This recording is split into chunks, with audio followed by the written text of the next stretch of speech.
Hey YouTube, Alex here with another video. In today's video, I want to talk about some of the advantages that come with the prevalence of English in the Philippines. I know that the Philippines is a really popular country for people like us that are looking to explore life in other countries, and I kind of want to get into some of the factors where it makes a difference. It really does make a difference. I'm not going to say English doesn't exist outside of the Philippines, the US. Of course, there's other countries that you might be interested in that are prevalently English speaking, if that makes any sense.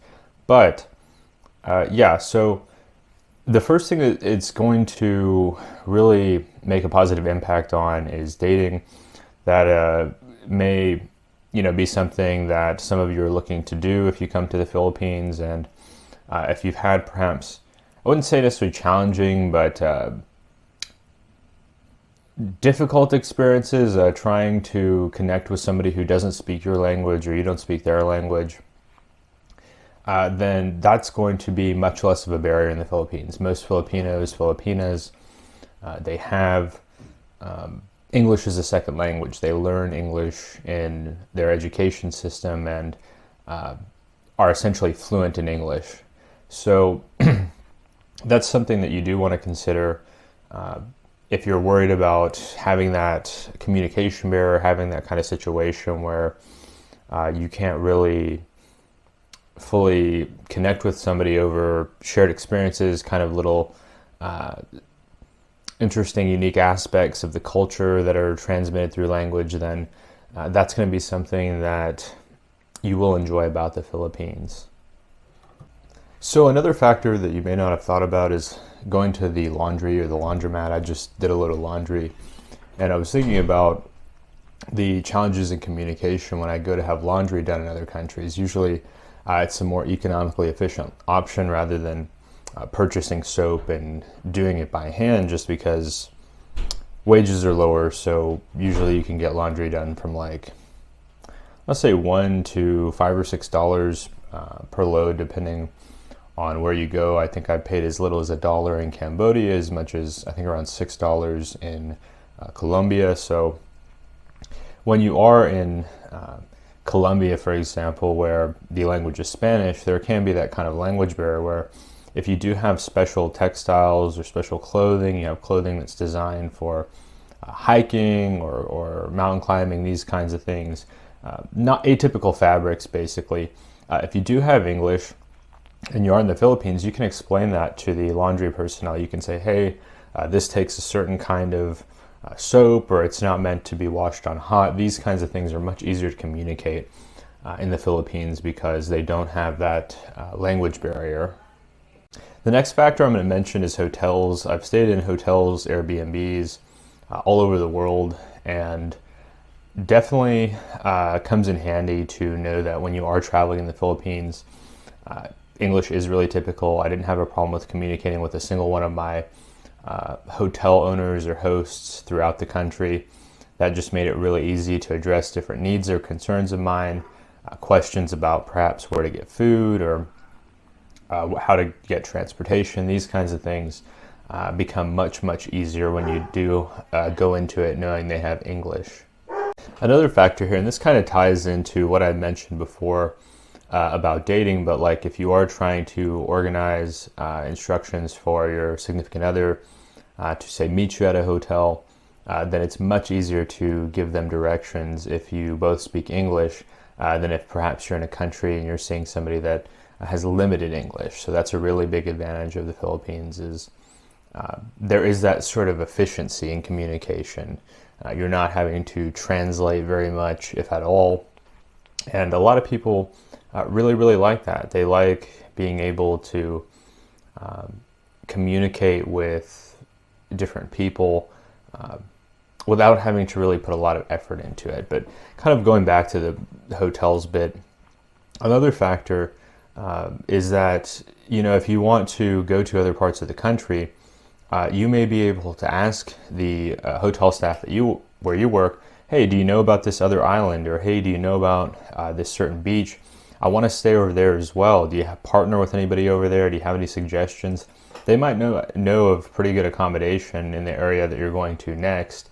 And that's going to be much easier than like if they only speak Russian or they only speak Spanish. I'm not going to say it's not going to be possible, but it just makes that kind of situation a lot easier.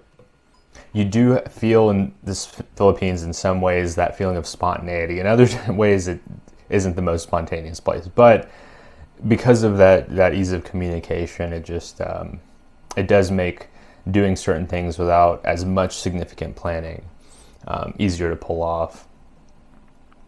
The next thing I'm going to mention here is the restaurants. If you're somebody that likes to dine out a lot when you are traveling, I personally find it to be more economical than attempting to buy fresh fruits and vegetables and meat and then try to also buy things like oils and salts and then to cook all of that and then also to buy cleaning supplies to clean all that.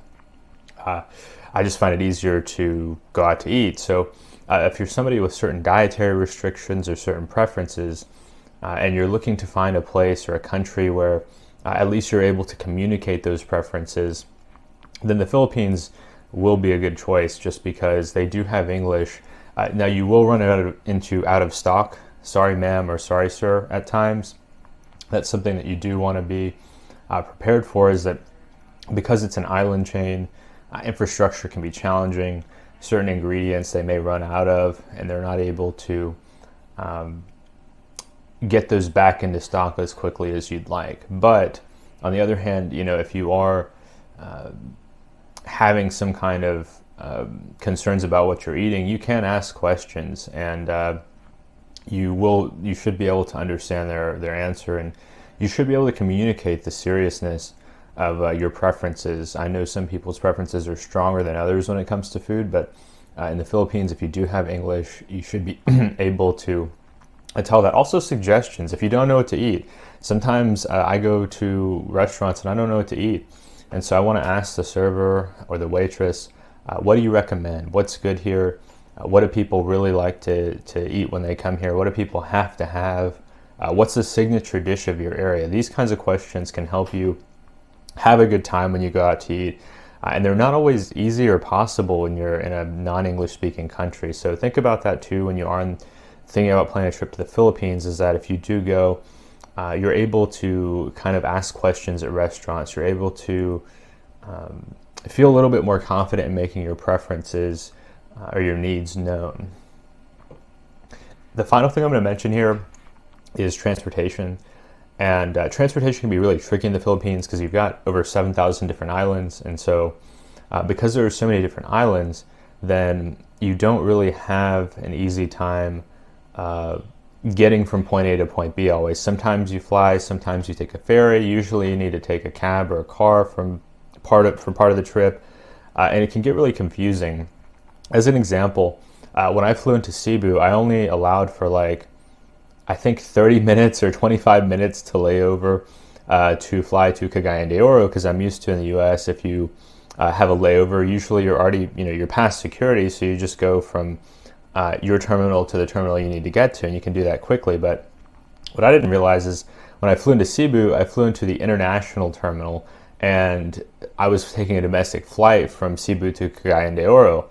So I had to go to a bus, and once an airline employee realized what was happening, that I was potentially going to miss my flight, this Filipina stayed with me, and she talked to the bus driver. There's a bus that goes from the international terminal to the domestic terminal. She's talking to him saying, hey man, this guy's going to miss his flight. Can you hurry on? It looks like there's not anybody else that's going to be getting on the bus. He'd been sitting there for 15, 20 minutes. And so he heads over, and then she communicates to one of the other employees at the domestic terminal, hey, can you escort this guy through security and to the airplane to make sure he catches his flight? Because I was going to have to wait.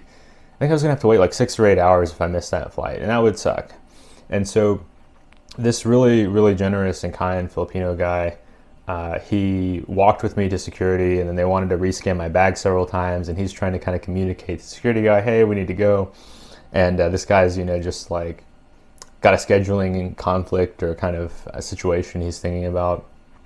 And so we were able to get through to security, and then I think I was the last person that boarded that plane. But I don't imagine that situation would have gone quite so well if I hadn't been in an English-speaking country. If I'd been in a country where they predominantly speak a non-English language, or where the employees don't have any English or have very limited English, it wouldn't have been possible for me to be able to communicate my needs to them so effectively, for them to understand the urgency and all of that. So anyway, these are 5 things that I think do make traveling in the Philippines easier. I think it's partly why the Philippines is such an attractive destination to so many expats.